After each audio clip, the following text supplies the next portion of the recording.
birthday ko. Miss Chris, happy birthday! Ay, Tita Chris! Tita, Mag-kiss ka sa future mother-in-law mo.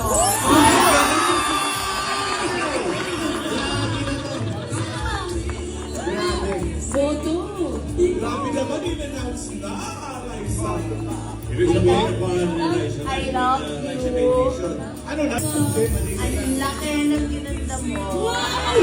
Lalo pag malapitan mo, no? Kaya I think dahil may nagpapaganda sa'yo. Good hits!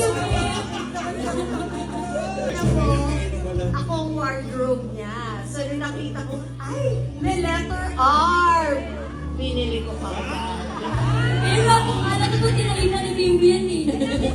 Hindi Papa Jack, Mama. Guest host next time.